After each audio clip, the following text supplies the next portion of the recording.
Muito bem, eu dou as boas-vindas a todos, todas as pessoas que estão aqui nos assistindo ao Congresso UFBA 2023, mais uma iniciativa da Universidade Federal da Bahia na divulgação da sua produção científica e do conhecimento em geral.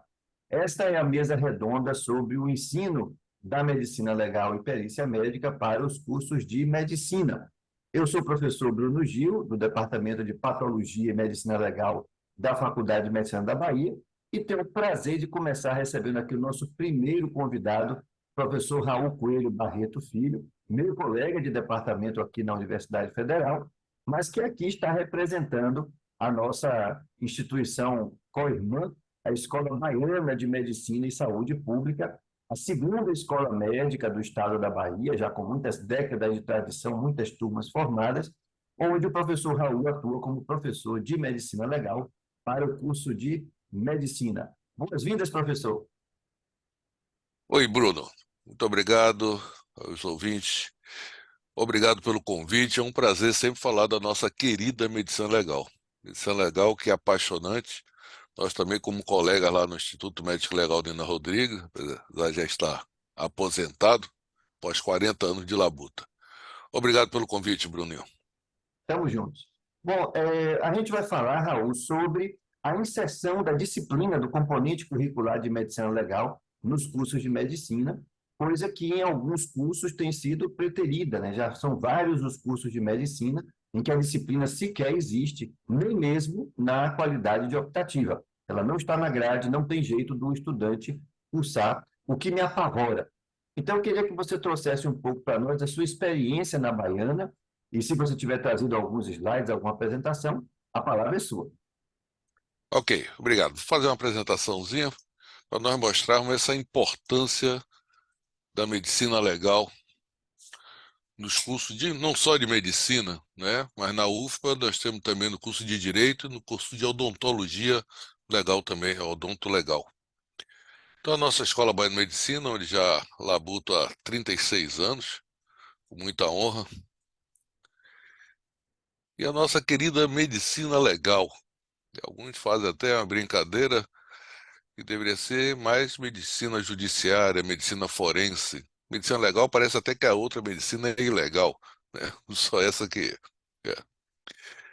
Medicina legal, vocês estão vendo aí, é todo qualquer conhecimento médico à disposição da justiça. Nosso judiciário trabalha com provas técnicas, provas materiais. A partir do momento que essa prova pertence ao conhecimento médico, à área médica, isto é medicina legal. Então, não pensar apenas nas questões penais, mas a medicina legal atua nas questões cíveis, trabalhistas, administrativas, em várias áreas do direito. No nosso curso na Baiana, nós temos um bate-papo sobre a parte da antropologia forense, que estuda a identidade, identificação do ser humano, muitíssimo importante, principalmente no preenchimento das declarações de óbito, nós sabemos quem é que nós estamos examinando. Traumatologia forense, estuda os agentes lesivos. Nossos alunos vão passar pelas emergências, pelas UPAs da vida, e elas têm que saber descrever essas lesões. O documento médico, o prontuário, ele pode virar um documento jurídico a qualquer momento. E quem faz a leitura tem que estar habituado com os termos, com as descrições das lesões e tudo. Isso é dado dentro da medicina legal. Sexologia forense, nossos alunos passam na parte da ginecologia, na pediatria, eles têm que ter uma ideia, o que vem a ser uma criança violentada, estuprada, né? Como é que se consegue visualizar um ímen roto, os tipos de ímen, tudo isso nós temos na sexologia forense, nós temos que alertar nossos alunos.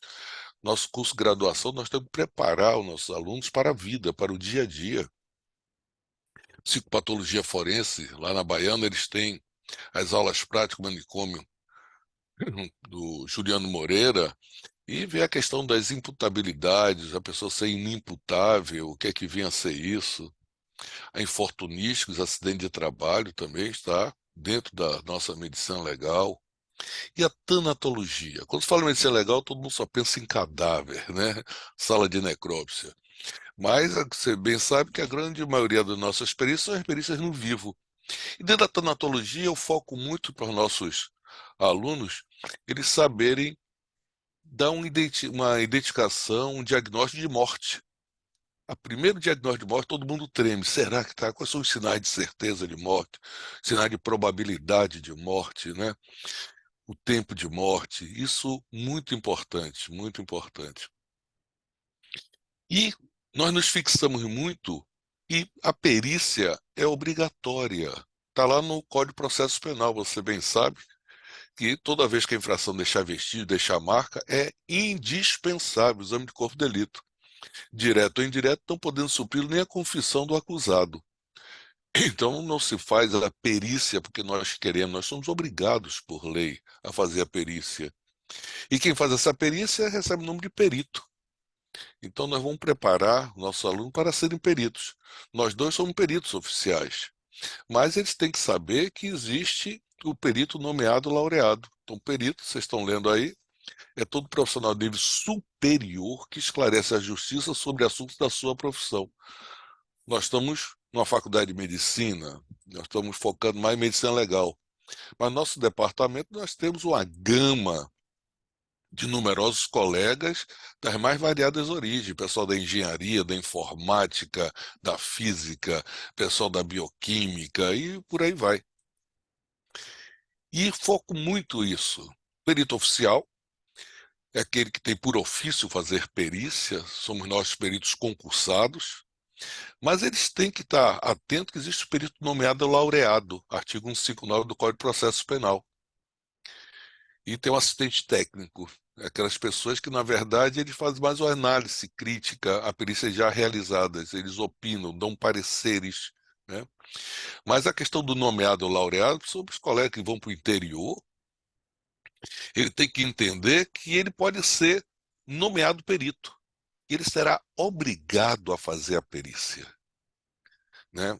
Então, a autoridade não pede, a autoridade não solicita, a autoridade determina. Determinação superior, o que é que você faz? Cumpre. Então está lá no 159.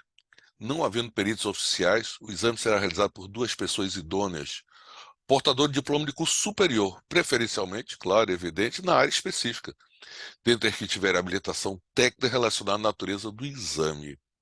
Então eu não entendo como é que uma pessoa forma em medicina e não passa por medicina legal. E de repente ele está no interior, é nomeado para fazer a perícia. E ele vai chegar para a autoridade, eu não sei. E está lá no 277, para dizer que eu não sei, o perito nomeado pela autoridade será obrigado a aceitar o encargo. Então, de repente, ele pode até responder por obstrução à justiça, seja lá o que for, vai depender da cabeça da autoridade. Então, não entendo como é que tem alguns cursos de medicina que tiraram medicina legal da grade, sinceridade, ou bota como optativa, como tem às vezes no curso de direito, né? Então, eu sempre levo isso aqui, a Palas Atenas, a dama da justiça, né? Que é a Minerva, a personificação da justiça e sabedoria, fruto de Métis, astúcia, inteligência e Zeus, ordenador do universo. E Bruninho, eu chamo muita atenção para isso aqui, ó. Ela vendada, equilibrando a balança, não pode ser passional, com a espada empunhada. Mas esse detalhe aqui, ela esmagando a cobra, apoiado em quê? No livro, no conhecimento científico. Medicina legal, nós apresentar nosso conhecimento científico para que haja justiça. Medicina legal não trabalha para acusação nem para defesa, você trabalha para a verdade. Eu quero que a verdade prevaleça. É esse o nosso papel, não só como perito oficial, mas perito nomeado. Nossos alunos eles têm que ter essa noção quando forem atuar como médico, né? E saber que existe a questão da justiça, muito, muitíssimo importante. À sua disposição, irmão. Obrigadão, Raul. Pode tirar o slide aí para poder a gente encher a tela aqui do Congresso UFBA com a sua sabedoria. E aí, eu achei interessante É isso. essa sua exposição, que um erro muito frequente no ensino superior, em geral, não é só na medicina, é que tem pouco professor e tem muito médico que dá aula, engenheiro que dá aula, Quer dizer, o cara não tem uma formação pedagógica, ele tem uma formação naquilo que ele faz. E ele acaba que não tem um planejamento de qual é o produto final do curso, que no nosso caso é um médico generalista. Então, é muito frequente o professor de otorrino querer dar tanto otorrinolaringologia que parece que já é uma especialização. Quando o que ele tem que apresentar são as noções que todo médico precisa saber de otorrino. Exatamente. Você deixou muito claro que a ambição da gente nunca foi criar legistas precoces, né? Quem quiser ser legista no É, IML, perito do INSS na Perícia Médica Federal, perito da Junta Médica, vai ter esse caminho depois. Mas para a formação do isso. médico generalista, vai ficar tudo muito capenga, incompleto, se não tiver a medicina legal, né? E ele vai ficar Sem em palco dúvida. de aranha, porque não é perito só quem quer, só quem busca, né? Quantos dos nossos colegas nas emergências, nas UPAs no interior, recebem, num plantão noturno, o mesmo paciente que ele tem que fazer a sutura, já vem acompanhado de uma requisição do delegado, que em alguns interiores aí é uma coisa muito mambembe, né? É a guia de um lado e do outro lado já é um laudículo de marcar com X e preencher lacuna, porque até a polícia Exames já corporais, sabe do exato. despreparo do colega que está ali, né? E ele já começa infringindo o código de ética médica, porque no mesmo plantão ele faz a sutura, então ele é médico assistente daquela pessoa. E faz esse laudo, então ele Não é pode ser perito, perito. está sendo perito de paciente seu. Né? Então, está Exatamente. arriscado a responder no CRM, inclusive por falta dessa disciplina, né? Como fica vulnerável. Isso. Então, assim, achei esse seu preâmbulo muito instrutivo, porque fica muito claro que não é reserva de mercado. Queremos ensinar medicina legal porque queremos manter nossos empregos. Não, é porque o produto final do curso precisa disso, né? É básico. Ainda que as diretrizes curriculares nacionais do MEC não digam específica e objetivamente que tem que ter conteúdo médico pericial. Agora, me diga uma coisa, na sua experiência na escola baiana, a disciplina é Certo. ofertada em que semestre? Os alunos ficam o semestre inteiro? Tem algum rodízio? Você recebe grupos de quantos em quantos de cada vez? Como é que funciona? Na Escola Baiana de Medicina, ele- a medicina legal é ofertada no sétimo semestre, digamos assim, do pré-internato, né? Então eles já estão. É bom que ele já chega no internato com esses conhecimentos ainda bem recentes na mente. A Escola Baiana nós tínhamos duas turmas de 100 alunos. Atualmente são 300. Então, por semestre, pego 150 alunos. E são divididos em cada semestre em 4 grupos. Então, eu tenho 8 encontros com eles. Então, no momento, está bem condensado o curso, né? Com a questão da pandemia, foram suspensas aquelas aulas práticas. Na verdade, nós fazemos uma visita ao ML e vamos ver se agora esse semestre a gente já consegue retornar. Se bem que a pandemia ainda está meio, alguns resquíciozinhos aí, né? Mas já temos o convênio reativado lá com o Estudo Mais Legal Nina Rodrigues e esperamos fazer, que a gente brinca, o Necrotour, né? Pelo menos eles terem contato, ver a estrutura da nossa casa, do nosso ML. E uma coisa importante, Bruno, para a gente frisar na parte da tanatologia, eu sempre recebo, hoje mesmo recebi dois WhatsApps de colegas, né, agora colega, ex-alunos no interior, para o preenchimento da declaração de óbito, né? Declaração de óbito, a gente frisa a minha avaliação em cima de declaração de óbito. Eu faço sempre, é o principal. Eu sempre digo a eles, você pode ser a especialidade que for. Quase com certeza um dia você vai ter a oportunidade de ter que preencher uma declaração de óbito. E me dói o coração quando você vê na declaração de óbito causa morte, parada cardiorrespiratória, ponto final. Meu Deus, né? Então mostra a ele, pô, são 3 vias, né? Uma vai alimentar o DataSUS, outra a amarela vira um documento jurídico, vai a família registrar no cartório registro civil para receber a certidão de óbito e a rosa vai ficar arquivada na unidade de saúde. Então eu tenho que mostrar a eles a importância daquele documento.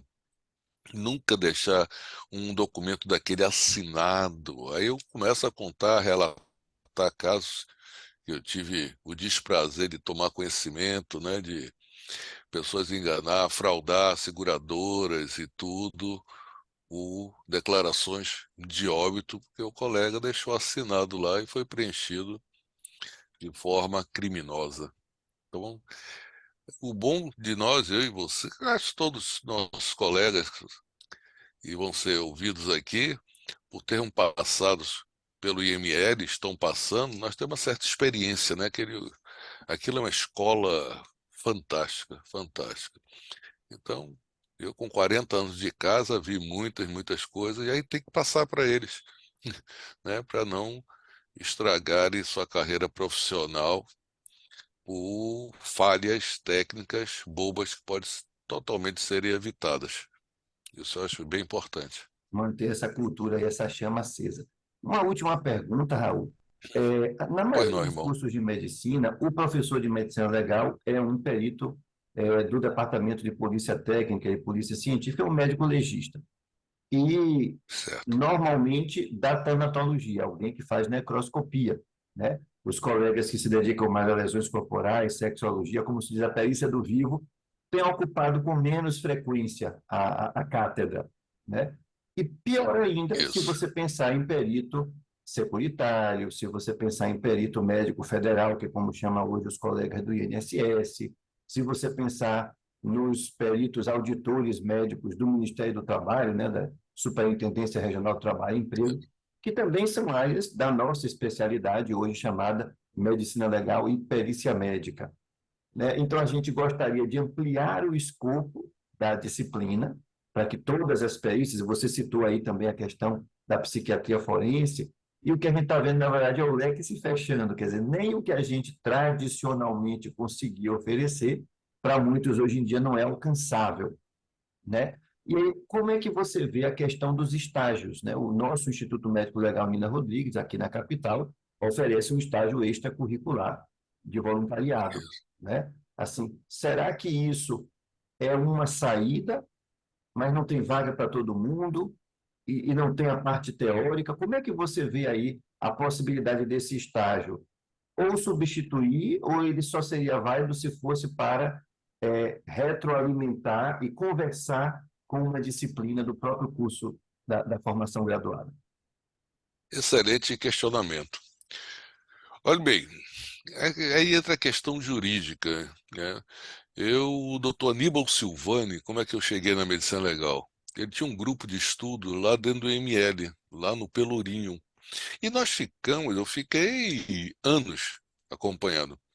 Mas hoje, juridicamente, você sabe que um estágio passou de 3 meses e cria o vínculo empregatício. Então, o IML tem que se precaver quanto a isso, né? Então, não dá para você mais acompanhar uma, um plantão por muito tempo. Os alunos da Baiana ficam indóceis, querendo estagiar lá no IML, né? E o pessoal faz uma seleção, tem que fazer uma seleção, não tem como. E alguns não conseguem. Eu não vejo como é que a gente poderia resolver isso, né? Eu sempre lembro que o IML ele começou dentro da nossa faculdade de medicina da UFBA, lá no Pelourinho, né? Ficou mais de 60 anos ali.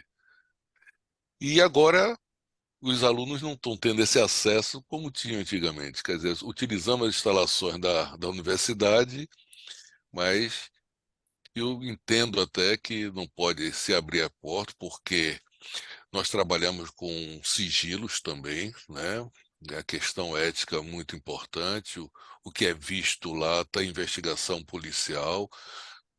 A gente fica à mercê também da questão ética, até de segurança das informações e tudo. Tem que ter um filtro, mas se pudéssemos ter mais estágios, seria muito, muito interessante. Não só em tanatologia, que eles gostam mais da tanatologia, mas a perícia no vivo tem a questão do constrangimento do periciando, né? Principalmente a parte da sexologia, da violência sexual. Uma menina foi violentada, daqui a pouco está sendo exposta por, né, na presença de estudantes e tudo, né? Até pessoas de lesões corporais mesmo, foi agredida, alguma coisa, agredido pelo esposo, vice-versa, e está com estudantes ali que fica sempre naquela possibilidade de divulgar todo aquele histórico, alguma coisa. A pessoa fica constrangida, não tenha dúvida disso. Mas que o nosso IML sempre foi uma casa do saber, uma escola, isso não tenha dúvida. Não tenha dúvida. A gente pode ver que todos os colegas do IML, todos estagiaram lá, todos. Aí, e ali tem um visgo, amigo, que você bem sabe que a gente não consegue. A questão do ensino da medicina legal, hoje tive uma reunião na congregação, foi até tocado nesse assunto. Hoje em dia, para ser professor, nós temos que gostar muito. Se você for pensar em termos financeiros, de família e tudo, fica muito a desejar, fica muito a desejar. Você testemunha que até para professor substituto nós temos dificuldade de convocar, convencer colegas a virem. E eu dou até razão a eles, poxa, né?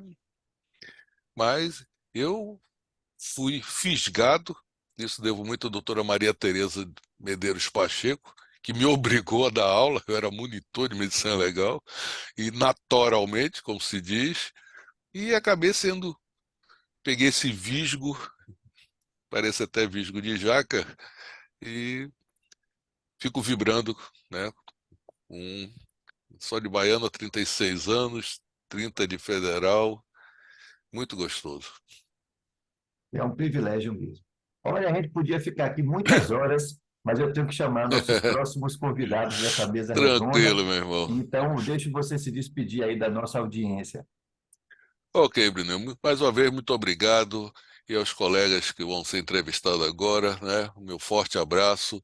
E nós não temos que lembrar que nós pertencemos à primeira escola de medicina do país. E a primeira escola de medicina legal do país. Nós somos pioneiros em medicina legal, né? Nós somos pioneiros em medicina legal. Então nós temos esse legado muito forte e nós não podemos deixar a peteca cair, como se diz vulgarmente, tá? Um grande abraço a todos, tá? Fique com Deus, Bruno. Obrigado pelo convite. Deus abençoe. Obrigadão, Raul. Amém. Então, vamos Tchau, dar irmão. continuidade aqui agora à nossa mesa redonda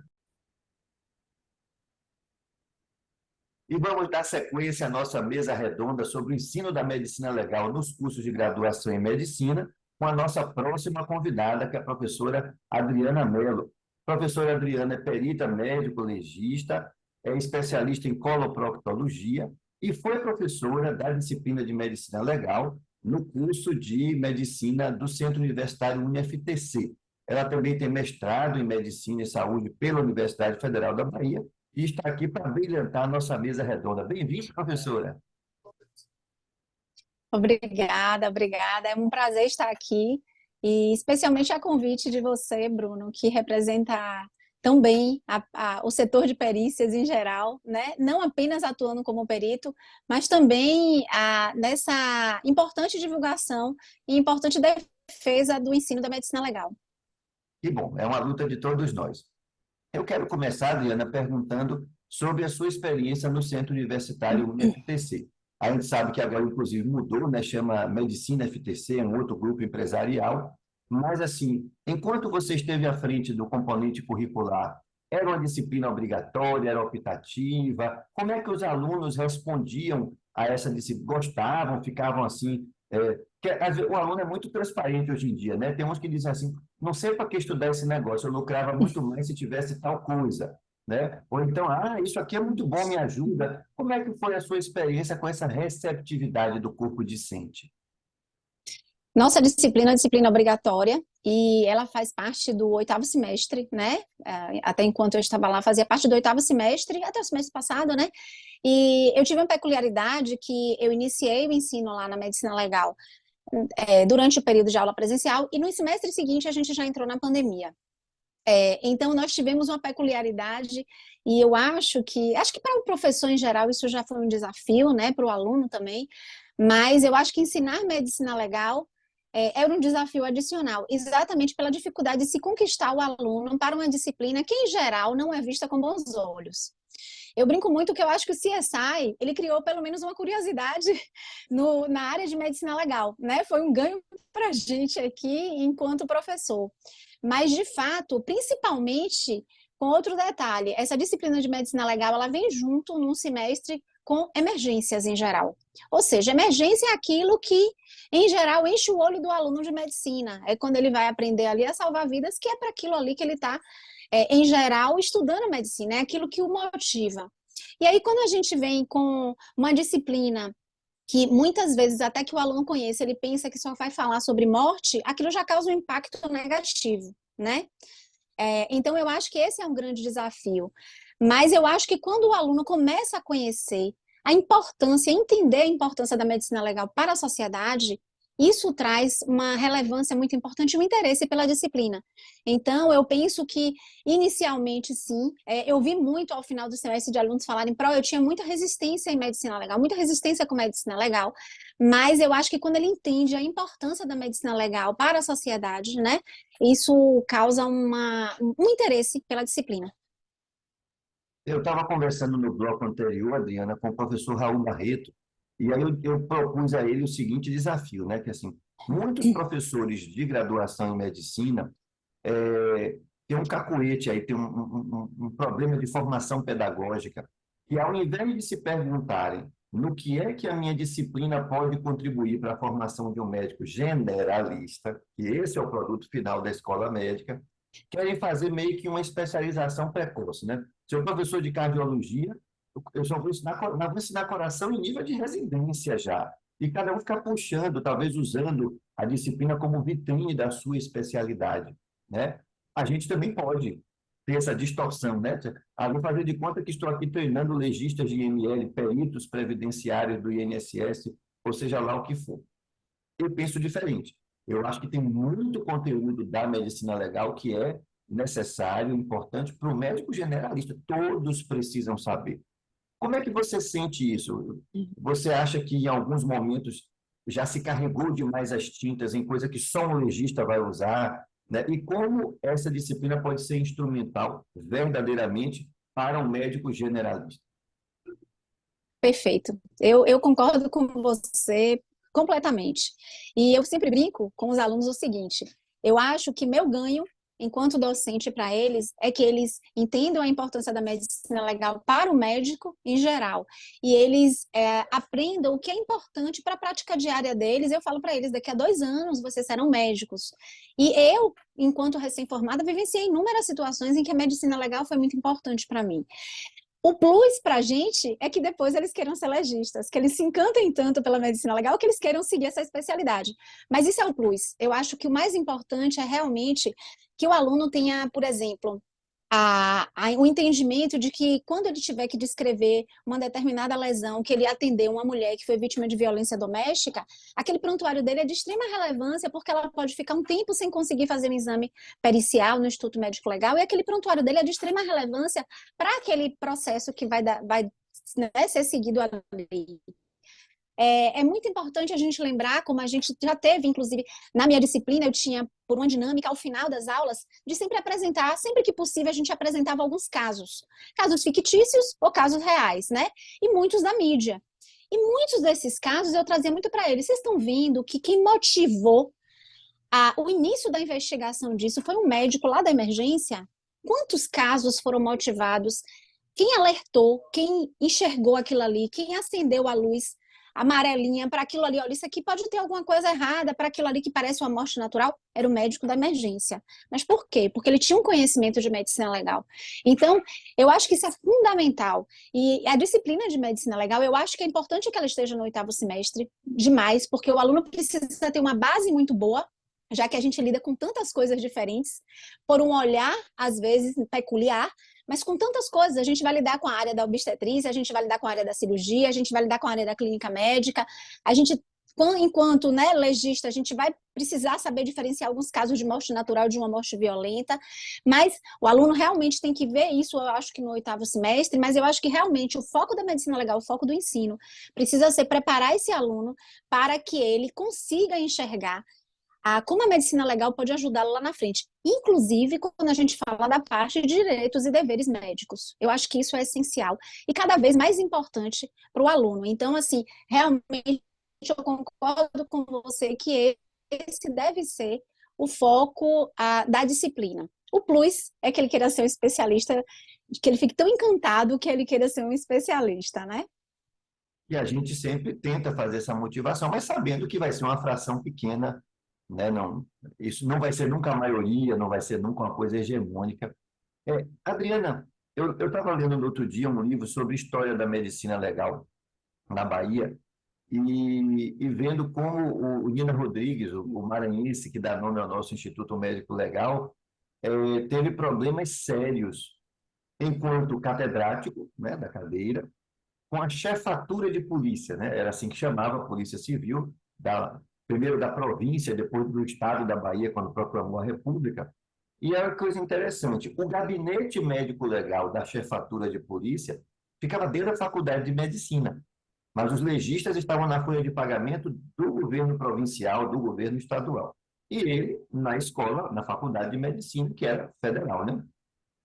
Quer dizer, imperial e depois federal. Quer dizer, se coabitando no mesmo espaço já tinha problemas, né? Então, a coisa de tocar serviço não se coadunava bem com o ensino, imagine hoje em dia, né? Quer dizer, o gabinete médico-legal saiu de dentro da faculdade, o Instituto Médico-Legal ganhou aquele complexo inteiro na Centenário, na capital, e a Faculdade de Medicina está no Vale do Canela até o máximo, né? Mas até a UFBA, né? Eu falando aqui pela UFBA, não é fácil fazer visita técnica, tem toda uma burocracia semestral que eu tenho que enfrentar, pegar a lista dos alunos, não é com número de matrícula, é com RG. O IML não aceita que seja assinado por mim mesmo, pelo meu chefe de departamento, tem que ser o diretor da faculdade assinando. E você estava numa escola médica particular, geograficamente bem distante do Instituto Médico Legal. É claro que uma parte do seu ensino foi pandêmica e era tudo online, nem se podia pensar o instituto fechado para visita técnica. Você mesma é perita na CRPT em Veracruz, o que tem uma meio transição separando, né? Então, é mais difícil levar os alunos para lá. Como é que você vê a importância de visita técnica ou aula prática para o ensino da medicina legal e os gargalos, como é que você vivenciou? Os alunos, quando começam a se interessar, manifestam o interesse de ir, querem ir, ficam frustrados quando não têm, ou tem um bocado de gente com nojinho, não, é ótimo que não tem, eu não quero ir não. Como é que foi essa sua experiência? Eu não tive a oportunidade de ter visita técnica. Eu acho que a visita técnica é importante, porque eles não têm uma ideia, por mais que a gente mostre fotos, inclusive, de como funciona, eles não têm uma ideia real de como é uma rotina em um instituto médico legal, né? Então, eu acho que a visita técnica é muito importante e cria uma curiosidade muito grande nos alunos. Muitos me pediam para me acompanhar até na ilha, né? Só que aí a gente impacta com esse outro problema que você já citou. A gente tem muita dificuldade para autorização. Por exemplo, eu, como trabalho na ilha, os únicos alunos que eu levo para lá são alunos que estão fazendo algum tipo de pesquisa comigo. Por quê? Porque eles têm autorização do Departamento de Polícia Técnica para fazer aquela pesquisa e, nesse momento, eles têm, sim, a autorização para frequentar o Instituto Médico Legal. Então, eu não levo alunos fora dessas condições, mesmo com muita vontade de fazer isso.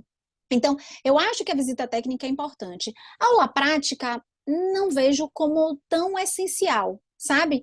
Porque eu acho que muitas coisas que o aluno veria lá, às vezes ele pode acontecer de, sei lá, ir a 3 plantões, ver coisas muito parecidas, e numa aula teórica com boas imagens, né, eu acho que a gente consegue esclarecer muitas coisas, visto que a gente está falando de um aluno já de 8º semestre. Então, muitas coisas eles, inclusive, já viram ou irão ver numa emergência, né? Não necessariamente num instituto médico legal. Então, essas lesões, que eles vão precisar aprender a descrever adequadamente, a entender a importância disso, eles vão fazer na avaliação, na aula teórica. Então, a aula prática, eu não acho que seria essencial. A visita técnica, sim, eu vejo como muito importante. E eu acho que seria muito importante a gente ter esse apoio da polícia técnica, para facilitar o acesso do aluno. Eu realmente não consegui, porque, né, quando eu entrei, a gente estava tendo dificuldade, né? Você, inclusive, estava me coordenando à época. A gente estava tendo uma dificuldade de fazer as visitas técnicas, entramos com a pandemia e quando retornamos ao presencial, não conseguimos essa autorização para fazer essas visitas técnicas. E realmente é um apelo que eu faço, que eu acho que a Polícia Técnica precisaria, poderia, né, nos ajudar mais nesse sentido, porque isso eu acho que é muito importante, esse conhecimento para o estudante de medicina. Ele tem que pelo menos ter passado por uma sala de necrópsia, avaliar onde se faz a lesão, como é uma rotina, como é um protocolo, um passo a passo. Então, eu acho que isso seria muito importante. Interessante como a gente, em 2023, ecoa as dificuldades e as queixas do Raimundo de Nina Rodrigues, que veio do Maranhão para cá e Pois sentiu isso na é, pele, né? pois Passaram mais é, de 100 anos. pois é, verdade. Uma Pois última é, pois pergunta, é. E professora. Sim, diga. eu ia falar, quando você estava falando do serviço de, né, médico legal, que era antigamente, recentemente eu fiz um passeio com alguns parentes de fora, lá no Pelourinho, eu fiz questão de tirar uma foto naquele portãozinho que fica lá na lateral, né, que era por ali que funcionava, eu falei, não, tenho que registrar isso aqui. Então, realmente, né, nossa história aí muito viva Onde da tudo medicina começou. legal aqui, onde tudo começou. A minha última pergunta é a seguinte, assim, já tem mais de 10 anos que a Associação Brasileira de Medicina Legal e a Sociedade Brasileira de Perícias Médicas se fundiram na atual ABML-PM, né? Associação Brasileira de Medicina Legal e Perícia Médica. Então, a especialidade hoje é uma, a prova de título. Já temos 2 programas de residência, um na USP e outro na Federal do Ceará, né? E eu me coçando de vontade de ter um aqui na Bahia. Não é só para medicina legal criminal do IML, não é só para fazer necroscopia, para fazer exame de vítimas de violência sexual, lesões corporais, mas é a perícia previdenciária, trabalhista, securitária, civil, é a psiquiatria forense, é tudo junto, né? E, tradicionalmente, os professores de medicina legal têm sido legistas como nós, né? Então, que solução você encontrou, que dificuldade você encontrou para que o programa ofertado aos estudantes não fosse restrito à perícia criminal e tivesse elementos das outras perícias, como a especialidade pede? Então, nosso foco principal realmente era a parte voltada para a área criminal, né? Mas em alguns momentos, claro, é exatamente voltando àquilo que a gente conversou no começo. O que é importante para o médico saber em outras áreas da medicina legal que não apenas a área criminal? Então, a gente triou o que seria essencial para que o médico soubesse que iria envolvê-lo, né, necessariamente em outras áreas. Por exemplo, a parte trabalhista. Quantas vezes a gente está numa emergência e a gente vai atender um paciente que foi vítima de um acidente de trabalho? Então, ele precisa ter alguma ideia disso, de como funciona, o que seria isso, como caracterizar. Pode chegar uma CAT lá e ele não saber o que é, né? Então, em algumas áreas, eu acho que é importante a gente pontuar. Claro que o foco realmente principal, eu acho que é a área criminal, até porque eu acho que é mais o que ele vai ver no dia a dia dele. Mas sim, tem outras coisas que serão de relevância e que ele pode encontrar lá. E a gente tentou exatamente pensar nessas outras áreas o que seria mais importante para esse médico que vai sair aí poder trabalhar com um conhecimento adequado, básico, né, para poder atuar como médico, mas com um conhecimento básico adequado da medicina legal e pericial, né, em geral. Né? Puxa, a conversa é boa, a gente não seja o tempo passar, mas é minha função controlar o tempo aqui. Já, O que nosso pena. próximo convidado já está na boca, né? Então, ele passa a palavra para se despedir aí, para deixar sua última mensagem para o pessoal. Eu quero agradecer imensamente, assim, é um prazer para mim falar sobre medicina legal e sobre ensino em medicina legal. Eu acho que realmente a gente não pode perder a oportunidade de valorizar o ensino da medicina legal, de estimular o ensino da medicina legal, porque realmente ele é de extrema importância para o médico que está ali se formando, né? E a gente ainda vê que existem muitas lacunas nesses colegas que estão aí chegando por a falta de conhecimento adequado dessa área. Então, eu quero agradecer e realmente, mais uma vez, te parabenizar por estimular sempre esse debate tão importante. Não só para a gente, médicos, mas para a sociedade como um todo. Sem dúvida. Obrigadão pela sua participação, por essa troca de ideias aqui. E eu já vou dar sequência chamando agora o nosso próximo convidado. E vamos mais uma vez prosseguir com nossa mesa redonda sobre o ensino da medicina legal para a graduação em medicina, agora com o nosso especialíssimo convidado da Universidade Estadual da Bahia, professor Fábio Leandro Corrêa, que é perito médico legista no Instituto Médico Legal Nina Rodrigues, especialista em medicina legal e perícia médica pela BML-PM e mestre em saúde coletiva pela Universidade Federal da Bahia. É um prazer tê-lo aqui, professor. Bem-vindo. Bom, professor Bruno, o prazer é todo meu. Gostaria de saudar a todos, a comunidade da Universidade Federal da Bahia, do curso de Medicina, nossos colegas, e é um prazer imenso estar aqui contigo conversando sobre um tema tão relevante da nossa especialidade. Professor, uma das coisas que eu fiquei mais entusiasmado de convidá-lo para essa mesa redonda é que o curso de medicina da UNEB é relativamente jovem e, mesmo assim, tem a disciplina de medicina legal, que, infelizmente, vários cursos mais jovens ou não têm ou chegaram a ter e suprimiram isso, né? A verdade é que as diretrizes curriculares nacionais do MEC não obrigam textualmente que se tenha conteúdo médico pericial no curso de medicina e outras áreas que estão chamando mais atenção. E aquela história, né? Se eu vou criar uma disciplina nova, eu tenho que cancelar uma velha, porque o curso não pode crescer, né? Tem um momento de exaustão, você tem um limite na semana do estudante e já dura 6 anos, enfim. Então, eu queria saber como é essa sua experiência na UNEB. A disciplina lá é obrigatória, ela é optativa, os alunos aderem gostando, ou chegam desconfiados, achando que podia estar ocupando esse tempo com coisa mais importante. Há uma conversão durante o semestre, né? Eles entram de um jeito e saem de outro. Como é que tem sido essa sua experiência lá? Bom, primeiro contado um pouquinho do começo do curso da UNEB. Eu já entrei na UNEB com o curso andando e em 2016, quando eu entrei no curso da UNEB, havia uma demanda de discentes que estavam aguardando a disciplina de medicina legal. Então, eu fiz primeiramente o concurso como professor substituto em 2016, devido a essa existência. Medicina legal já foi criado originalmente no projeto do curso de medicina da UNEB como uma disciplina que fazia parte da grade obrigatória para todos. Então, eu já entrei pegando a disciplina em 2016, que era como professor substituto, tive várias turmas de diferentes semestres. A partir de 2017, 2018, nós conseguimos regularizar a disciplina dentro da matriz curricular e ela segue como um componente obrigatório. Bom, a situação da UNEB me trouxe um desafio e, ao mesmo tempo, uma coisa interessante. Tradicionalmente, os currículos de medicina trazem a disciplina de medicina legal inserida nos últimos semestres, bem próximo do final, próximo ao internato. O curso de medicina da UNEB ela é uma das disciplinas que abrem o que seria aquele segmento clínico, após o segmento das ciências básicas. Então, ela está inserida no 5º semestre do curso de medicina.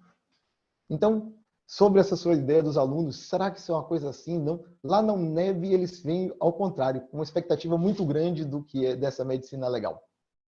E aí é que a gente tem que manter os alunos com essa curiosidade. Tradicionalmente, a maioria, enquanto a gente tem ainda aquelas matérias que são básicas, que eles precisam conhecer, estudos que eles precisam saber para entrar numa parte, mas eles ficam ainda um tanto quanto desconfiados, mas depois todo mundo se solta quando a gente entra na parte mais médica da medicina legal e começa a discutir os temas mais do dia a dia.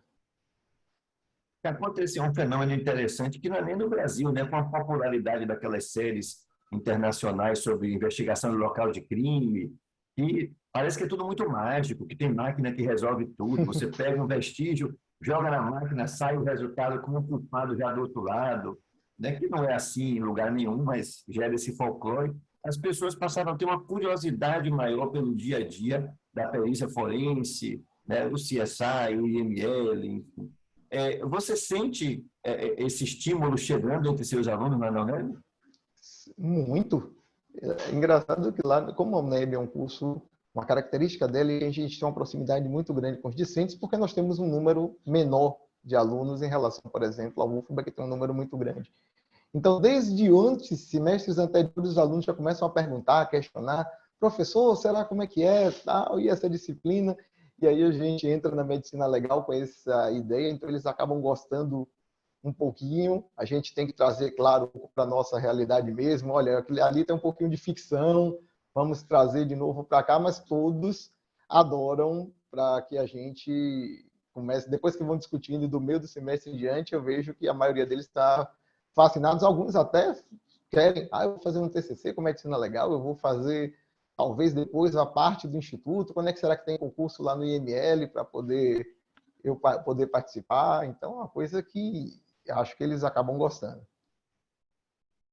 Fábio, o Instituto Médico Legal tem um programa de estágio que eu tenho muito carinho por ele, porque eu fui estagiário em 1997, mas quem está contando, né? Não precisamos especificar muito quando foi. Foi o meu primeiro estágio extracurricular quando eu era estudante, depois é que veio a Tisila Balbino, o Couto Maia, mas a primeira coisa que eu fiz fora do campus universitário foi o estágio do NINA, né? Mal sabia eu que o meu futuro ia ser lá mesmo. E o estágio permanece, né? A UNEB tem, se não me engano, 30 ingressantes por semestre, né? Então, uma turma que dá para fazer artesanalmente, acompanhar, não é aquela produção em série. Tem cursos médicos aqui na capital com 180 ingressantes por semestre. Os seus alunos costumam fazer esse estágio, eles gostam, e caso eles já cheguem na disciplina com esse estágio feito, dá um feedback legal, eles trazem experiência do que eles viram para discutir durante as aulas, ou uma coisa não interfere com a outra? Bom, até algum tempo atrás, tínhamos ainda alguns entraves referentes à burocracia para a confecção do convênio da universidade, de forma que eles participassem desse estágio mais próximo. Então, eles começaram a participar dentro das últimas edições, e a partir disso é que a gente começou a ver uma maior participação dessas discussões do estágio dentro da disciplina de medicina legal. Inclusive, a partir agora, 2023, a gestão do Instituto parece que vai permitindo que nós consigamos usar mesmo as visitas técnicas, que aproximarão mais o público maior, que não seja, nem todos querem ficar tão próximos assim, então, mas haveríamos a visita técnica da própria disciplina, que me parece que vai fomentar mais ainda essa aproximação dos discentes com a medicina legal. Para alguns é quase que como um rito de passagem, né?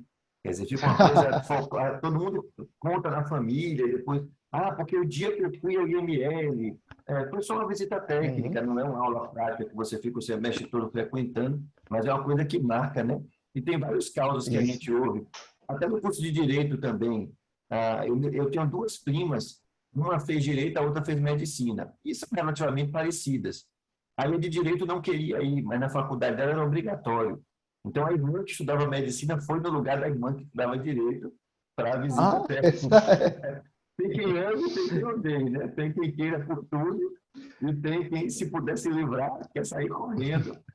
Engraçado que até hoje, professor, desculpe interromper o senhor, mas apenas um aluno me manifestou, professor, eu não tenho estrutura para estar presente na visita. Todos os outros, de todos os semestres, anseiam por estar presentes.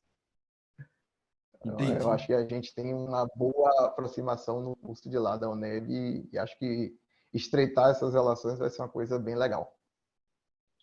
Professor, eu acho assim, interessantíssimo. Que bom que a UNEB foi por esse caminho de manter a medicina legal, e não apenas manter, mas como disciplina curricular obrigatória. Todo mundo tem que fazer. Por que eu digo isso? Quando a gente tem como produto final do curso um médico generalista, cada disciplina que tem a ver com uma especialidade não está ali para fazer uma especialização precoce, né? Não é esse egresso que a gente quer. E é um cacoete aí, é uma distorção que alguns professores fazem de acabar usando uma disciplina como vitrine da sua especialidade e querer conquistar aquele futuro colega precocemente. Mas me parece que a medicina legal tem uma contribuição muito robusta para dar, que todo médico precisa, mesmo aquele que nunca vai fazer um laudo na vida, mesmo aquele que não vai estar em contato com nenhum cadáver para fazer uma perícia. Eu cito como exemplo os cirurgiões, que fazem retiradas de segmentos do corpo, biópsias, isso e aquilo, e que às vezes não fazem a menor ideia de como acondicionar aquele espécime, né? E aí, na aula de tanatologia, saberia diluir um formaldeído, saberia o tamanho da embalagem do invólucro para o tamanho da víscera que está sendo colocado, que não pode ficar boiando, que o formol não vai entrar numa víscera oca sozinho, às vezes tem que abrir para poder já fixar a parte de dentro também. E veja, tudo isso, você pode fazer uma cirurgia perfeita e colocar o tratamento do paciente a perder.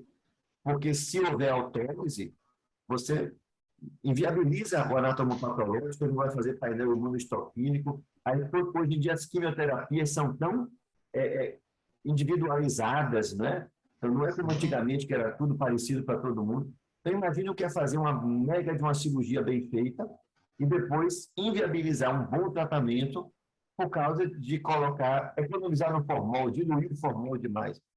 E veja, é o médico que tira a amostra do corpo, é ele que faz a requisição do exame anatomopatológico, deve ficar difícil a culpa da enfermagem dizer, eu nem sei, eu não mexo com isso, né? Então, esse é um exemplo de algo que a medicina legal tem expertise, que pode ensinar e que interessa a qualquer médico que nunca vai fazer perícia na vida.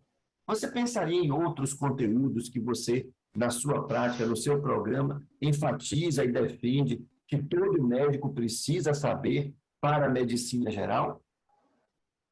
Sim, sim, sim. E justamente porque lá na UNEB, apesar de ser um componente curricular obrigatório, e não é só porque todos nós puxamos a sardinha para a brasa para as nossas sardinhas, mas eu acho que o componente curricular poderia desfrutar de uma carga horária um pouco maior, e eu já estou brigando para ver se a gente consegue fazer essa reformulação em termos de carga horária. Como a gente ainda não tem a carga horária que gostaria, a gente tem que realmente fazer algumas seleções. Vou dar um exemplo típico de todo médico generalista que trabalha em unidade de emergência terá acesso ao paciente vítima de trauma. E ele terá de escrever um prontuário sobre essa vítima de trauma. Mas qual é o componente que tem a maior experiência de descrever lesões decorrentes do trauma? Então, eles precisam aprender uma parte da medicina legal que nós somos, por excelência, quem descreve lesões decorrentes de ação externa. E todo estudante de medicina que irá, como todo médico generalista, tem que ter uma capacitação para atuação em cenários de urgência e emergência, eles terão acesso a pacientes vítimas de trauma. E terão que falar sobre essas lesões, terão que descrever e escrever prontuários sobre essas lesões. Então, acho que essa é uma das coisas que a medicina legal tem o know-how, tem experiência e é discutido predominantemente na medicina legal. Além disso, a gente discute, por exemplo, as questões, trazendo já mais para a medicina legal da tanatologia, nosso xodó, que a gente discute coisas do componente curricular, como você mesmo disse, da tanatologia, que são específicas, que são importantes que todos os médicos tenham conhecimentos, mas também na nossa área afim. Quase todo médico, em algum momento de sua vida, irá fazer um atestado, um relatório, para uma finalidade que não seja meramente a saúde. Ele vai afastar alguém do trabalho, ele vai pedir que essa pessoa permaneça um tempo afastado no Instituto Nacional do Seguro Social e essa pessoa será submetida a uma perícia. Então, a questão disso, conhecer como essa perícia ajuda o médico a informar ao colega os aspectos que são necessários. Então, é uma coisa importante que a gente tem na nossa disciplina e que eu acho que a gente pode contribuir muito com a formação do médico generalista nessa situação. Uma pergunta, professor, é que a gente tem uma especialidade hoje multifária, né? Então, assim, as pessoas, quando pensam em medicina legal, só pensam em defunto, mas até no IML se faz uma riqueza de perícias que vão muito além do cadáver, e a gente faz, numericamente falando, no Brasil, muito mais perícias todos os dias no INSS que você citou, do que no somatório dos IMLs dos estados, né? E ainda tem junta médica estadual, junta médica municipal dos servidores, você tem pessoas sendo periciadas para ocupar vaga de concurso público, que é específico para PCD, você tem pessoas com isenção de tributo na compra de veículo, ou passe livre para o transporte coletivo, uma miríade de situações importantes para a sociedade e que dependem de uma perícia que não é criminal, que é civil, trabalhista, securitária, mas a maioria dos professores de medicina legal são legistas de IML. Como resolver essa questão do conteúdo das outras perícias e quem só tem experiência de IML não tem os causos para contar, não é rodado nessas áreas? Eu falaria de maneira apenas teórica. Tem alguma solução para isso? Bom, eu acho que a nossa sociedade contribui um pouco nisso a partir do momento em que ela agora, desde quando o CFM e a Associação Médica reconheceu a união da Sociedade Brasileira de Perícias Médicas e a Sociedade Brasileira de Medicina Legal, se uniram na Associação Brasileira de Medicina Legal e Perícias Médicas, e acho que é uma contribuição que a sociedade pode dar para esse médico que tem uma formação predominantemente legista, por exemplo, a auxiliar a preparar esse conteúdo, estar mais próximo para trazer também um pouco esse conteúdo para que o discente possa ter, com base justamente naquilo que você me trouxe. Eu não acho que ele vai preparar o perito para atuar, por exemplo, na esfera civil, mas ele vai preparar um médico generalista que tenha condições de, caso deseje, ter essa interface na perícia civil. Eu acho que, como a gente foca no médico generalista, é bem possível que o médico do IML possa extrapolar uma parte da experiência que ele tem na perícia forense penal criminal, junto com a formação oferecida pela sociedade, a Associação Brasileira de Medicina Legal e Perícias Médicas, juntando essa capacitação do perito com a experiência que ele tem do ponto de vista forense, eu acho que permite a ele fazer essa transição para apresentar aos periciandos, ou melhor, aos alunos, como atuar com diferentes tipos de periciandos. Bacana. Me chamou a Professor, eu atenção vou agora que eu fazer. lembrei aquele caso nosso, né? Quando a gente está na Associação Brasileira de Perícias Médicas, lembra da avaliação? É o mesmo caso que todo mundo tem que apresentar sobre ele. Com Então, é a várias mesma coisa que a gente vertentes, pode né? Vários discutir. laudos diferentes, na prova de título é assim. Eu vou fazer aqui um disclosure, viu, professor? Porque assim, é muito tranquilo. É o único professor de medicina legal da UNEB que eu podia convidar, né? Mas as pessoas veem tudo na internet hoje, então eu vou logo dizer, olha, professor Fábio entrou na faculdade de medicina comigo, formou comigo, entrou no Instituto Médico Legal na mesma turma que eu, e na mesma semana em que eu passei no concurso para professor efetivo de medicina legal na UFMA, ele passou para a UNEB. Então, essas trajetórias são assim, paralelas. Eu só não consigo ser bonito assim como ele, mas no resto, a gente vai ali, para e passo, fazendo as mesmas coisas. Então, eu já lhe passo a palavra para a sua despedida, e o tempo está nos premindo aqui, e eu tenho que chamar o próximo palestrante da mesa redonda, mas agradeço demais a sua participação. Então, professor Bruno, agradeço muito o convite de estar aqui, agradeço a oportunidade de falar da nossa especialidade. Acho que a gente precisa trazer mais para que os estudantes possam querer conhecer, inclusive porque há demandas que precisam ser preenchidas, e é bom que esses estudantes comecem a conhecer que existe todo esse espaço que precisa ser ocupado na nossa especialidade. Agradeço à Universidade Federal da Bahia a oportunidade de estar aqui presente e a todos que estão nos ouvindo. Meu muito obrigado. Obrigado, professor. E vamos dar continuidade à nossa mesa redonda sobre o ensino da medicina legal para curso de graduação em medicina com a nossa última convidada. Tenho um grande prazer de apresentar aqui minha colega, a professora Rita Benigno, que é médica especialista em cirurgia de cabeça e pescoço, mestre em saúde pública, perita médica legista no Instituto Médico Legal Nina Rodrigues, também tem formação jurídica, bacharel em direito, aprovada no exame da ordem, e é médica do Serviço de Otorrinolaringologia e Cirurgia de Cabeça e Pescoço da EBSER, no Hospital Universitário Professor Edgar Santos, da UFBA. A professora Rita tem experiência anterior como professora de Medicina Legal na graduação em Medicina da Unime, e é sobre este modelo que ela viveu lá que a gente vai majoritariamente falar. Bem-vinda, professora.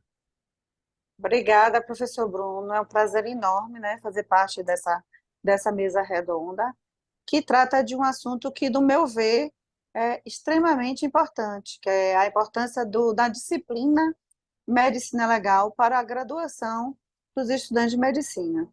Então, assim, eu vou falar só antes se eu começar a fazer as perguntas, rapidamente. Eu comecei ensinando Medicina Legal na UFBA, como professora substituta para o curso de Direito, né? E depois eu fui para a Unifacs.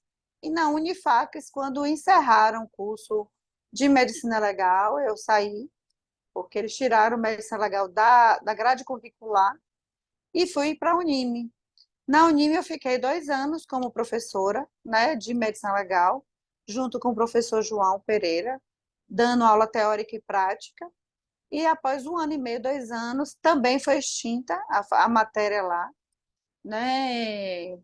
E aí eu fui reencaixada inicialmente no modelo de tutoria de terceiro ano, e depois o coordenador da disciplina criou uma disciplina chamada Ética, Medicina Legal e Biomédico, Biodireito, no qual a gente tratava todos aqueles assuntos que tem em medicina, mas com uma visão mais direcionada para um médico generalista, associando a isso temas de ética e temas também de biodireito, né? Eutanásia, distanásia.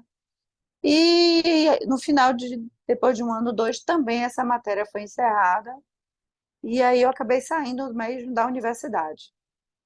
Mas eu lamento que está sendo a trajetória da disciplina Medicina Legal nas universidades privadas. Então, Era uma era a minha tempestade perfeita, né, professora? Porque, de um lado, o MEC não colocou nas diretrizes curriculares nacionais como esse conteúdo como sendo obrigatório.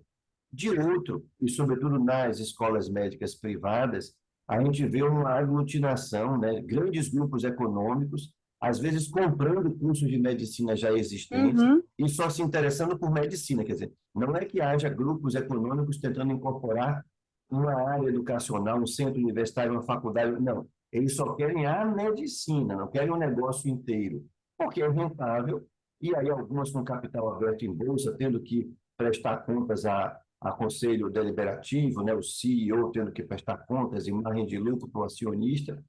A tendência é padronizar, é só oferecer aquilo que é obrigatório por lei, é oferecer o mesmo curso em todas as unidades da rede, seja em São Paulo, Salvador, no interior de Minas Gerais, vai ser o mesmo cardápio, é mais fácil gerir algo padronizado do que ficar fazendo artesanalmente em cada lugar. Do que fazer um curso diferenciado, adaptando para a realidade local de cada estado, né? Exato. E aí, eu queria lhe perguntar do outro lado, que é toda essa malvadeza envolvendo o MEC e os mantenedores privados de escolas médicas particulares, a gente já conhece.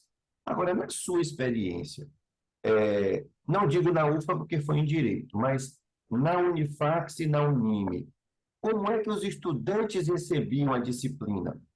Que às vezes o estudante diz, isso aqui não me prepara para a prova de residência, isso aqui não me ajuda a curar ninguém, e pode ter uma resistência. Ou eles podem se apaixonar e ficar instigados e querendo saber mais.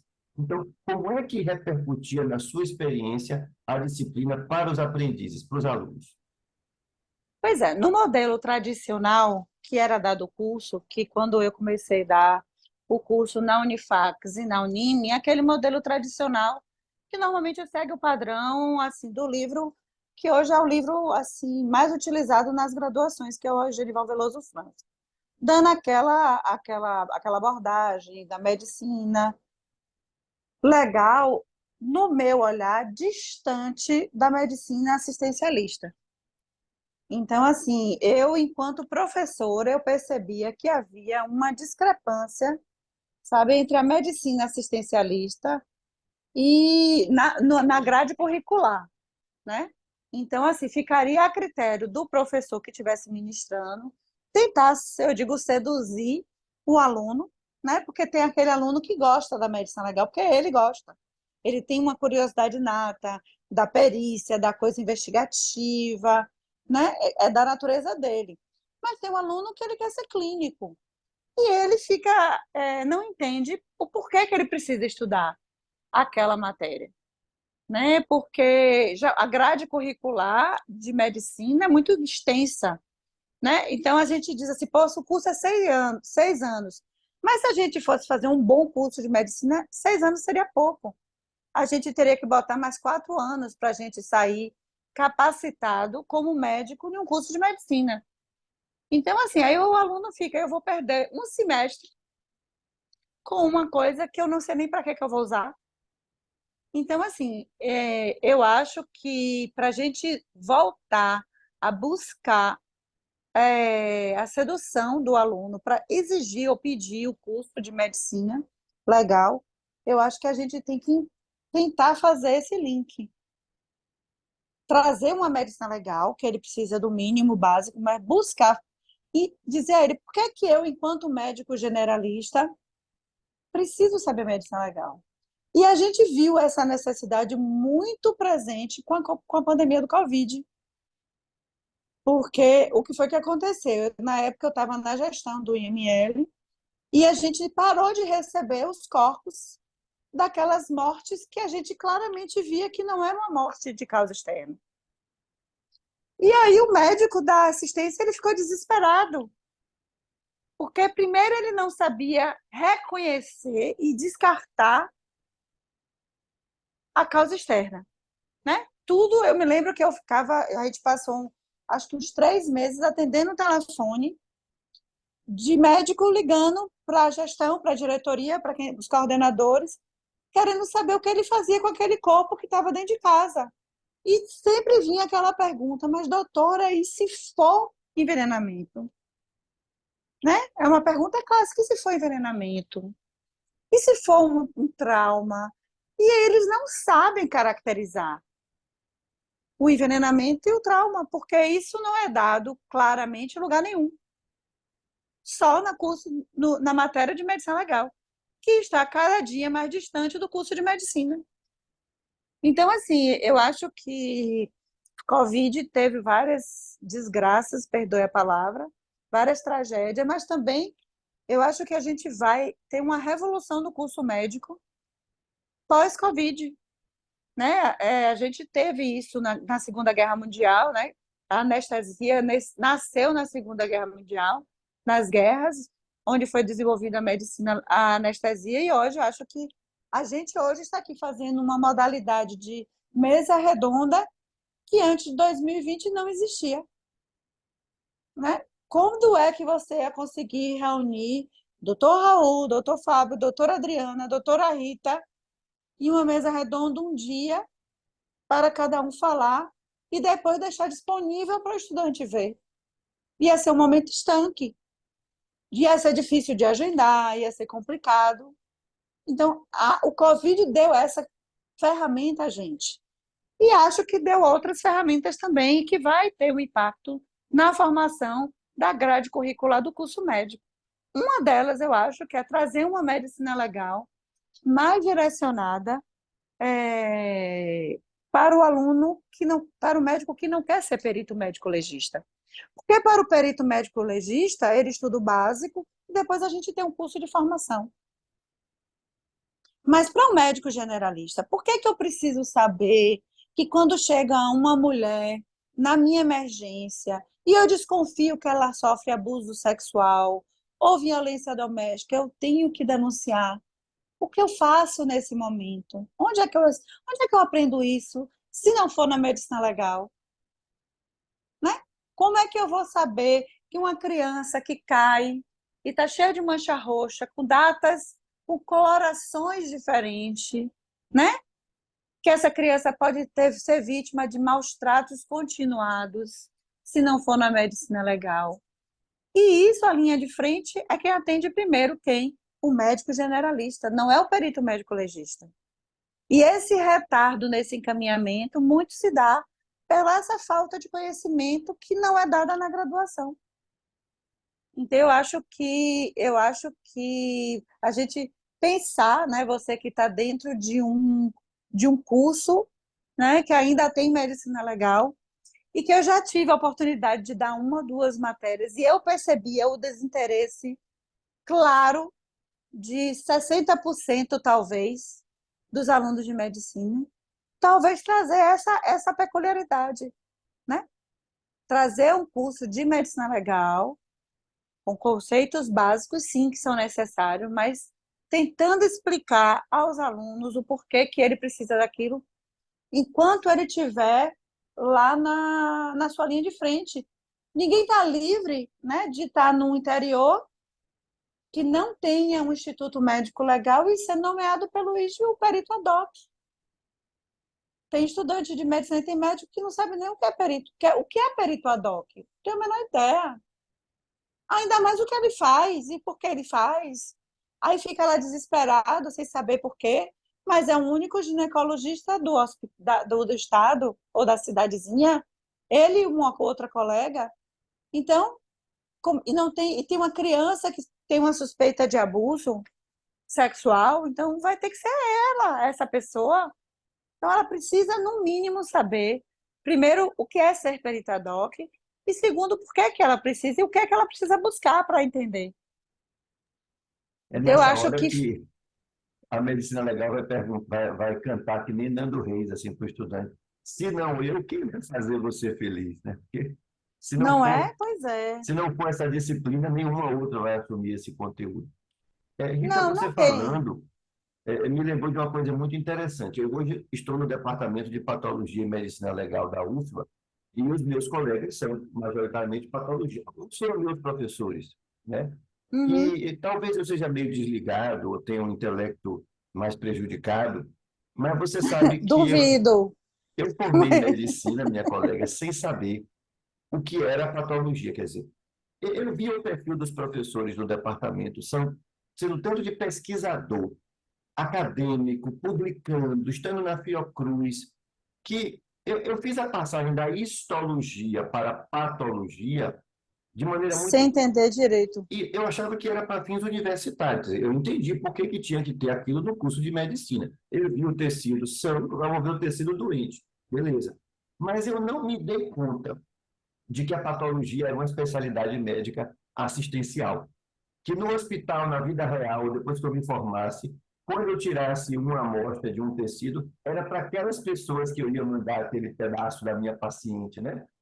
Quer dizer, eles estavam tão E por preocupados em ensinar a patologia que o estudante nem conseguia perceber o uso daquilo na prática. E às vezes na medicina legal a gente faz isso, a gente conta muito caos, a gente fala dos casos emblemáticos, como se todo mundo ali fosse ser legista, que não vai ser. Né? Então, acho que uma parte desse resgate talvez signifique enfocar o que a medicina legal tem para oferecer, e mais ninguém, só ela tem para oferecer, para a formação do médico generalista, que é o egresso, é o produto final da escola médica, né? Então, eu não preciso que um médico generalista saiba quanto tempo tem que a pessoa morrer por cloroquina, porque isso é do legista. Mas eu preciso que o cirurgião saiba em que formal vai colocar a biópsia para não colocar perder a assistência do paciente, né? Então, talvez a gente precisasse selecionar, filtrar melhor o que de fato é necessário, até para os Uhum. coordenadores, que não dá para formar um bom médico sem nós. Isso. Eu acho que essa falha, Bruno, é do especialista especialista, sabe? Eu acho que o especialista especialista, e acho que a gente teve aula, eu e você, com professores de medicina legal, especialistas e especialistas, né? Assim, com todo respeito à professora Maria Tereza e ao próprio professor Raul. Então, assim, eles eram médicos legistas, especialistas e especialistas.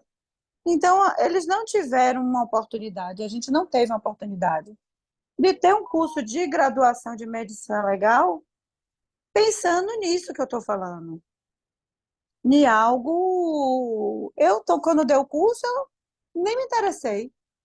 Aliás, o primeiro concurso, quando eu teve o primeiro concurso, quando eu me formei, eu era R1, foi o concurso que entrou Renê, que entrou Emerentino. Eu me lembro que eu fui ler aquilo e eu achei um saco, porque eu tinha a mesma sensação que os outros alunos. Para que eu quero isso? Entendeu? E hoje não.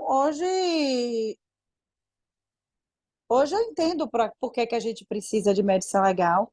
E hoje a gente também vê professores como eu, como você, como a Adriana, como o Fábio, sabe, que tem uma visão mais ampla da medicina legal e que consegue ter essa percepção de que a gente precisa ensinar uma medicina legal mais para generalista, porque também a gente está ensinando o curso médico também para generalista. Eu acho que com a mudança da grade curricular buscando um curso médico para o generalista. Acho que a na tendência natural de todas as disciplinas se ajustarem para isso. Uhum. E não para dar um curso de medicina legal para especialista perito. Entendi. Nem dar uma patologia para fazer patologia. Eu tenho um trauma de patologia até hoje, porque foi o único zero que eu tirei na minha vida numa prova prática. Eu me lembro que o doutor Freitas mandou eu banhar 3 lâminas e para mim eu só via cor azul e rosa. E mais nada. Não tinha a menor ideia do que se tratava. Agora, para que eu, cirurgião de cabeça e pescoço, quero o diabo saber como é um linfócito? Entendeu? Verdade. A microscopia de um linfócito. Eu Agora, preciso saber para que ele serve. sim, claro. Você tocou 2 vezes no nome da professora Maria Tereza Pacheco, e assim, ela ensinava na Federal e na Baiana, que eram as únicas escolas médicas do estado inteiro. A Federal, durante um tempo, foi a anfitriã do IML, que a chefatura de polícia colocou seu gabinete médico legal no terreiro de Jesus, né, na própria faculdade. Mesmo quando o IML foi para Centenário, para o complexo do DPT, e a faculdade foi para o Vale do Canela, são vizinhas, está muito perto uma da outra, e Baiana, enquanto estava em Nazaré, não era longe do IML. Hoje em dia, você mesmo ensinou na Unifax, na Paralela, e na Unini, em Lauro de Freitas. Essa distância é um complicador se você pensar em aula prática ou visita técnica. Em 1997, do século passado, eu estudei medicina legal, tendo aula teórica e prática dentro do IML. Não era na sala de aula da faculdade, era dentro do próprio IML. Então, não é que eu fiz uma visita técnica no semestre, eu frequentei o Nina Rodrigues todas as semanas de um semestre letivo. E ainda fiz o estágio. Então, um outro semestre estava eu estagiando. Como é que foi para você isso? Tanto pela distância geográfica, como, eu não sei, você vai me dizer agora, se a Unifax e se a Unini tinham termo de cooperação que permitisse você levar os estudantes para ter, que isso também embeleza a disciplina e aumenta o interesse, né? Quando não é uma abstração, mas quando eu estou lá vendo, visitando, notando como é que se procede. Pois é, tanto a Unifax quanto a Unime tinha uma parceria com o IML, né? Então, a gente conseguia levar o aluno para uma visita técnica. Mas, assim, o modelo que eu mais gostei exatamente para a gente tirar essa distância é quando eu dei as aulas teóricas online, né? E aí eu tive a oportunidade, por exemplo, eu dei aula de atestado de óbito e convidei o professor Emerentino, entendeu? Eu dei aula de eutanásia, princípios básicos do término de vida e convidei a professora Amanda Barbosa, que é mestre em biodireito, advogada, que hoje trabalha com isso. Eu falei um pouco da parte de publicidade médica e convidei o professor Alessandro Tibó. Então, assim, convidei você, né, para falar daquela parte básica da introdução da medicina. Legal, uma época. Então, assim, eu acho que é isso que eu estou dizendo, com a pandemia, a gente tem essa oportunidade de fazer um modelo teórico, né? Tipo um seminário, como a gente está fazendo aqui agora, vamos supor que aqui tivesse 100 alunos vendo essa palestra da gente, interagindo. E aí a gente ganhava um tempo para uma atividade prática mais direcionada, entendeu? Para mostrar para aquele aluno o que é o nosso trabalho dentro da medicina legal. Né? Como ver uma necrópsia.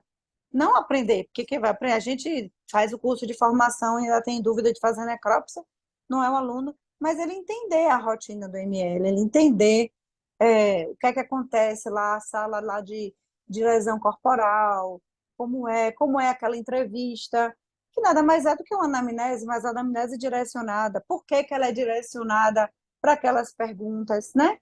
Por que que eu preciso fazer aquelas perguntas específicas da lesão corporal? Porque eu preciso dar elementos para o jurídico, né, para a justiça, para caracterizar um crime. Então, assim, a gente funciona como um tradutor. Por que que eu preciso dizer na necrópsia se houve emprego de asfixia, de fogo? Porque é uma qualificadora, são qualificadoras do homicídio, né? Então, quem é esse tipo de qualificadora? Só o perito médico pode dizer. Tem outras qualificadoras que são ditas pela circunstância do crime, pelo tipo do crime que foi realizado, mas tem circunstâncias que eu preciso do vestígio no corpo, biológico, eu preciso de alguém que entenda de biologia celular, de medicina, para dizer se houve um uso de fogo e, principalmente, se a pessoa estava viva durante a aplicação do fogo. Porque falar que houve fogo é fácil, né? A gente vê um corpo carbonizado, claro que ele foi carbonizado. Todo mundo sabe que houve fogo. Mas a pessoa estava viva? E isso a gente confunde, até o próprio colega médico legista da gente confunde. Porque se não está vivo, não é qualificadora. Já pode implicar em outro tipo penal de ocultação de cadáver, de vilipêndio, né? E não do próprio homicídio qualificado. Então, e o médico, ele precisa entender isso um pouco, né? O generalista, porque às vezes alguns critérios ele pode falar na próprio relatório médico, entender a importância de um bom relatório médico quando o paciente vai a óbito no hospital, mas foi para o hospital vítima de uma situação de trauma de causa externa. Por que que aquele corpo tem que ir para o ML? Eu me lembro que na residência médica um colega meu deu um atestado de óbito de um paciente vítima de trauma, que ficou internado quase 1 ano e meio no hospital, lá no Roberto Santos, e todo mundo esqueceu que a causa do trauma dele foi projetil de arma de fogo. Ele morreu por uma fístula entérica, depois de quase 1 ano e meio, indo e vindo, reoperando, e o principal foi esquecido. Então, o médico ele precisa entender por que que precisa.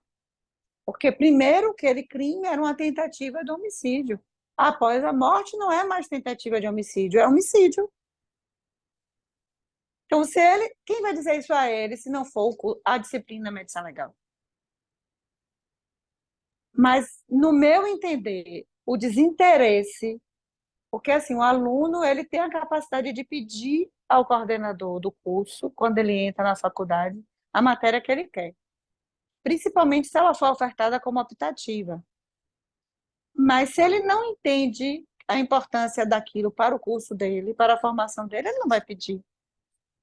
A não ser que seja um curso pagou, passou, né? Que ele sabe que o professor vai aliviar para ele, que ele vai ganhar uma optativa, mas vai saber que tem 10. Se ele for, se ele não for, se ele apareceu, se ele não aparecer. Que a prova é quem descobriu o Brasil, Pedro Álvares Cabral, Brel, Bril, Brol, Bru, aí ele vai fazer. Mas se não for assim, me desculpe, mas eu tenho que dizer essas coisas. Só eu digo essas coisas. Se não for assim, não rola. Uhum. Então, assim, a minha sugestão é a gente pensar no modelo que atraia o estudante de medicina. Tem Eu ser acho que a assim. nossa matéria precisa disso. Se o MEC não exige, se os grupos econômicos não acham interessante, a única esperança é o consumidor, é o cliente. Se o cliente valorizar e demandar, aí pode ser que saia, para poder a gente reverter esse quadro que realmente tem sido de transformação de disciplina obrigatória em optativa, depois supressão da disciplina optativa, e a medicina legal vai ficando como algo do E aí, passado, né? Bruno, eu não sei como é que está o nosso tempo, mas talvez para finalizar, a gente precisa entrar naquela outra seara. Estamos entrando numa época de processos, né? A gente, eu sou um pouquinho mais velha que você, mas quando a gente estudava medicina, o médico não era uma pessoa alvo fácil de um processo, o médico. E hoje sim. Então, assim, até para você entender os erros, né? A culpabilidade, quem vai dizer isso ao médico, se não for uma matéria que também tenha isso? E eu acho que a matéria que pode incluir na sua grade curricular essa abordagem é a medicina legal.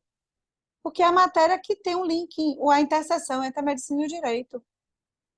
Entendeu? Eu acho que talvez a gente precisa repaginar a medicina legal.